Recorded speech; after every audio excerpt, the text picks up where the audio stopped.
R memiliki berbagai struktur data yang digunakan untuk menyimpan dan mengorganisir tipe data. Berikut adalah beberapa struktur data utama dalam R. Yang pertama adalah vektor. Vektor adalah sekumpulan elemen dengan tipe data yang sama. Misalnya, pada slide diberikan contoh vektor dengan tipe data integer. Kemudian, kita memiliki matriks. Matriks memiliki baris dan kolom.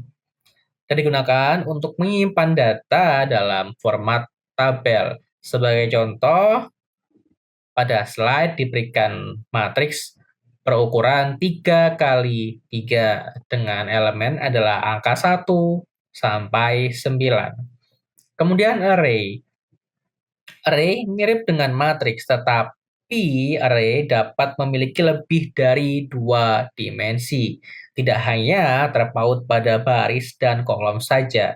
Pada contoh, dibuat array dengan dimensi 3 kali 2 kali 2, atau terdapat 3 matriks dengan ukuran 2 kali 2.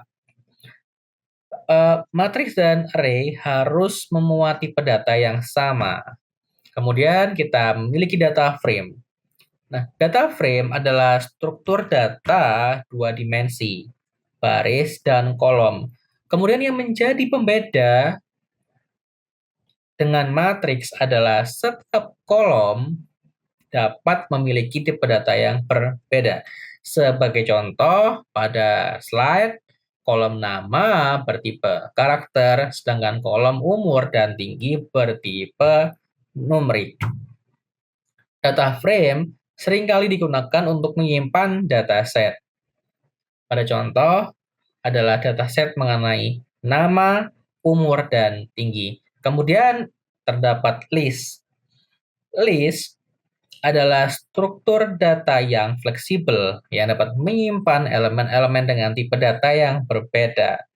List dapat berisi bahkan vektor, matriks, karakter atau data frame, atau bahkan list yang lainnya, sebagaimana contoh yang diberikan.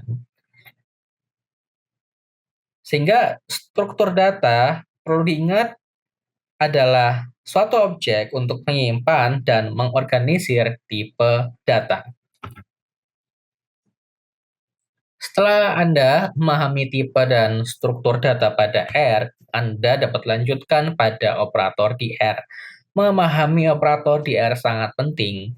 Operator dasar R terdiri dari operator aritmatika, operator relasi, operator logika, dan operator khusus. Pada umumnya, operator aritmatika digunakan untuk melakukan operasi matematika dasar. Pada slide ini dapat dilihat bahwa operator aritmatika terdiri dari penjumlahan, pengurangan, perkalian, pembagian, dan lain sebagainya. Selanjutnya, terdapat operator pembanding. Operator pembanding digunakan untuk membandingkan dua nilai dan memberikan kita atau mengembalikan nilai true atau false. Pada slide ini dapat dilihat bahwa operator pembanding pada R terdiri dari sama dengan, tidak sama dengan, lebih besar dari, dan lain sebagainya. Pada contoh, diberikan suatu kode yang akan menghasilkan nilai true sebab benar A lebih kecil dari B. Lalu operator logika dipergunakan untuk operasi logika dan pengambilan keputusan. Pada slide ini dapat dilihat bahwa operator logika pada R terdiri dari AND, OR, NOT, dan XOR. Operator ini mirip dengan tabel logika atau gerbang logika yang seringkali ditemui pada subjek atau mata kuliah logika matematika, atau matematika diskrit.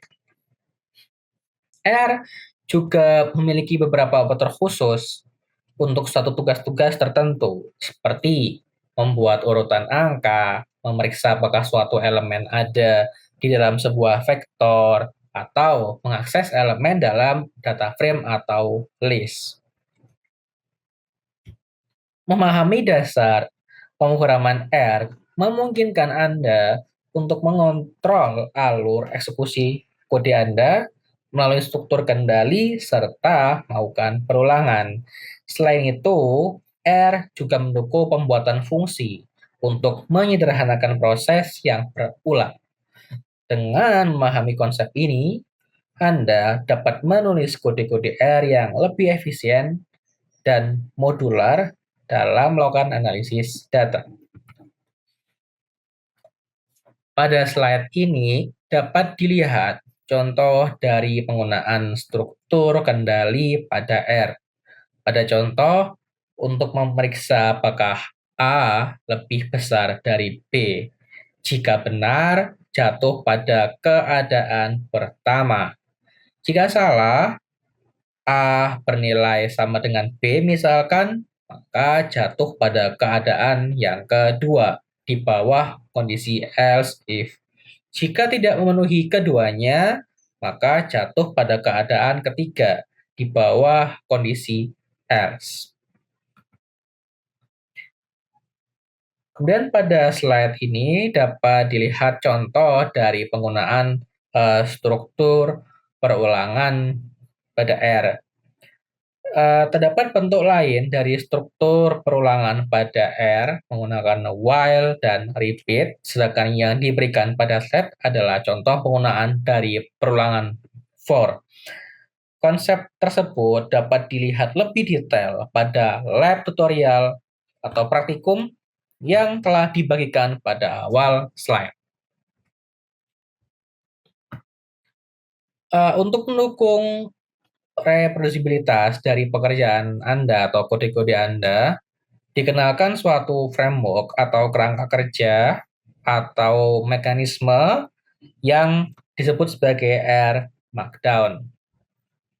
Nah, R Markdown adalah platform penulisan atau kerangka kerja yang dirancang untuk mendukung kegiatan data analisis dalam satu file R Markdown.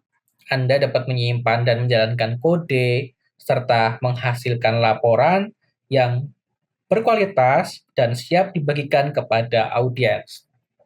Sehingga R Markdown ini adalah suatu ekstensi dari kode R yang memungkinkan Anda untuk membuat suatu laporan langsung dari kode-kode R Anda.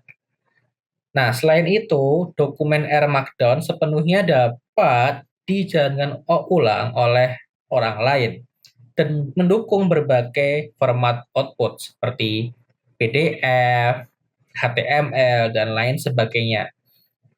Nah, lebih lengkapnya Anda dapat mengunjungi tautan yang telah disematkan untuk mempelajari secara singkat apa itu R Markdown.